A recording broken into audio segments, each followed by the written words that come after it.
অর্থের মাধ্যমে। অনেকের কাছে এলেম আছে কিন্তু সেটা পৌঁছে দেওয়ার জন্য অর্থের প্রয়োজন রয়েছে, সেটা মানুষ শুনুক সেই জন্য সেখানে কিছু খরচ খরচা করার প্রয়োজন রয়েছে। সুতরাং কারো কাছে আল্লাহ যে ধন সম্পদ দিয়েছেন আমানত, সেখান থেকে দাওয়ার কাজে শরীক হয়ে আপনি আল্লাহর রাস্তায় খরচ করতে পারেন। ইউনফিকুনা আমওয়ালাহুম ফি সাবিলিল্লাহ, যারা আল্লাহর রাস্তায় খরচ করে, যে কোনো আল্লাহর রাস্তা, আল্লাহ সন্তুষ্টির কাছে। তার উদাহরণ হচ্ছে কামাসালি হাব্বা, একটি শস্য দানার মতো। একটি ধান, একটি গম, হ্যাঁ, একটি জব, যে কোনো একটি বুট, একটি শস্য দানার মতো। যখন সেটাকে ছিটিয়ে দেন জমিতে, তখন কি হয়?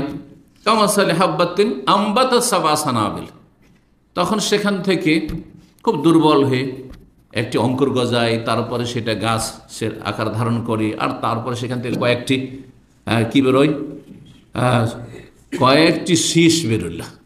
একটা দানা থেকে উদাহরণস্বরূপ সাবআ সানাবিল, 7টি শীষ। সানাবিল সম্বলা মানে শীষ, শীষ বুঝেন তো, ধানের শীষ, গমের শীষ বেরোল।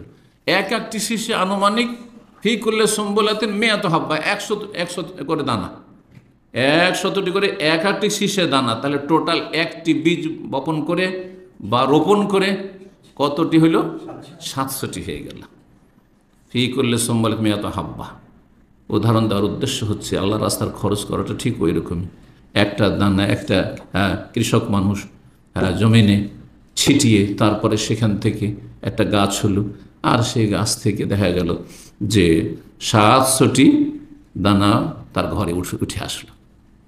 ঠিক ওই রকমই আপনি একটি টাকা দান করলেন, হ্যাঁ, 1 কেজি কোনো কিছু খেজুর দান করলেন, 1 কেজি ধান আপনি দান করলেন, 1 কেজি গম দান করলেন, যে কোনো কিছু আপনি একটা করলেন, আপনি সেটা কততে পৌঁছিবে? সেই নাকি 700 গুণে। 1 কেজি 700 কেজিতে, 1 টাকা 700তে পরিণত হবে, 1টি নাকি 700 নাকি পরিণত হবে। শুধু তাতেই সীমিত নয়, আল্লাহ বলছেন আল্লাহু ইউদাইফু লিমান ইয়াশা, আল্লাহ যদি চান তো যার জন্য চাইবে এর চাইতে বেশি বহু গুণে বর্ধিত করতে পারে। এর চাইতে অনেক গুণে বেশি আল্লাহ বাড়িয়ে দেবে। 700 থেকে 1000, হ্যাঁ, বা 1000 আল্লাহ বাড়িয়ে দিতে পারে। কিসের ভিত্তিতে? বিভিন্ন দিকের ভিত্তিতে। তার মধ্যে একটি সবচেয়ে বড় গুরুত্বপূর্ণ মানুষের অন্তরের আমল। আপনি কি অন্তর নিয়ে ইখলাসের সাথে, নিষ্ঠার সাথে খরচ করছেন, এটা একটি বিষয়। একজন মানুষ খরচ করছে কিন্তু একটা অহংকার নেই, অভাব নাই, মেলা টাকা আছে দিতে, হ্যাঁ, সেই আন্তরিকতা নেই, সেই মায়া নিয়ে নয়, সেই ইসলামের দরদ নিয়ে নয়, সেই আল্লাহ সন্তুষ্টি নিয়ে। আর একজন অল্পই পয়সা খরচ করছে, গরিব মানুষ, অভাবের সময় খরচ করছে, তার প্রয়োজন রয়েছে টাকা পয়সার, তারপরে খরচ করছে। আর সে কি যে অন্তর নিয়ে খরচ করছে, অন্তর তার খরচ করলেই যেন বড় হয়ে যাচ্ছে। সেটা ভোগ করলে, খরচ করলে, নিজে খরচ করলে, নিজের সংসারে লাগালে যেই খুশিটা তার চেয়ে বেশি সে খুশি অনুভব করছে। এগুলো হচ্ছে কোয়ালিটি। যদি ওই রকম কোয়ালিটির আপনার দান সাদাকা হয়, তাহলে ওই রকমের সওয়াব বর্ধিত হবে। আল্লাহু ওয়াসিউন আলিম, আল্লাহ রাব্বুল আলামিন সবকিছু জানেন যে কে কি অন্তর নিয়ে করছেন। ওয়াসি, আল্লাহ রাব্বুল আলামিন প্রাচুর্যময়, আল্লাহর কাছে কোনো অভাব নেই, নেকির অভাব নাই, প্রতিদানের অভাব নাই, পুরস্কারের অভাব নেই। জি, আমরা অনেক সময় পুরস্কার দিতে চাই আপনাদেরকে, কিন্তু হ্যাঁ ক্যাপাসিটি নেই, দিতে পারছি না। কিন্তু আল্লাহর কাছে কোনো অভাব নেই, ওয়াসি। জি, আল্লাহর নাম এটি হচ্ছে আল ওয়াসি। জি, সূরা ফাতিহা আয়াত 29-30-এ দান সাদাকার ফজিলত আল্লাহ বর্ণনা করেছেন। বলছে ইন্নাল্লাযীনা ইয়াতলুনা কিতাবাল্লাহ, আল্লাহর কিতাব কোরআনে কারিমে তেলাওয়াতের ফজিলত এখানে প্রথম বর্ণনা করা হয়েছে। ওয়া আকামুস সালাতা, আর 5 ওয়াক্ত সালাত ফরজ কায়েম করার ফজিলত বয়ান করা হয়েছে। ওয়া আনফাকু মিম্মা রাযাকনাহুম, আর যা তাদেরকে আমি দিয়েছি রিজিক, যা ধন সম্পদ দিয়েছি তা থেকে তারা খরচ করে, দান সাদকা করে, দান সাদকার ফজিলত বয়ান করা হয়েছে। সেটা দুইয়ের যে কোনো আকারে হোক না কেন, ফরজ জাকাতের আকারে হোক, সেটাও আল্লাহর রাস্তায় খরচ করা, কিন্তু বাধ্যতামূলক করতেই হবে আপনাকে। একবার হিসাব করে ভালো করে করতে হবে, তাতে যেন স্বচ্ছতা থাকে।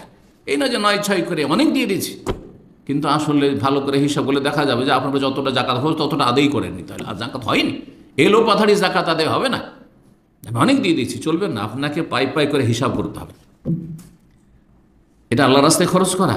আর তারপরে নফল, সুন্নাত, মুস্তাহাব, যত দান খেরাত ফরজের অতিরিক্ত, যেমন ফরজ নামাজের পরে সুন্নত নামাজ আছে, সুন্নাতে মুআক্কাদাও আছে, সুন্নাতে গায়র মুআক্কাদাও আছে, আর নফলও আছে, আছে না নেই? আছে। সবই কি একই রকম? দিনে রাতের 12 রাকাত সুন্নাত, আর তাহাজ্জুদ, আর সালাতুদ দোহা, আর এমনি নফল পড়া সবই সমান?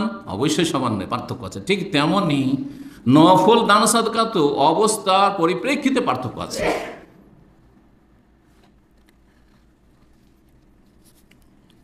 তো ফজিলত আল্লাহ রাব্বুল আলামিন এখানে তাহলে তিনটি বিষয়ের, কোরআন তেলাওয়াতের ফজিলত, আর নামাজ আদায় করার ফজিলত, হ্যাঁ নিয়মিত 5 ওয়াক্ত, আর আল্লাহ রাস্তায় দান খেরাত করার ফজিলত বর্ণনা করছেন। সিররান ওয়া আলানিয়াতান, দান খেরাতের ক্ষেত্রে লুকিয়েও করে, গোপনেও করে, আবার প্রকাশ্যেও করে।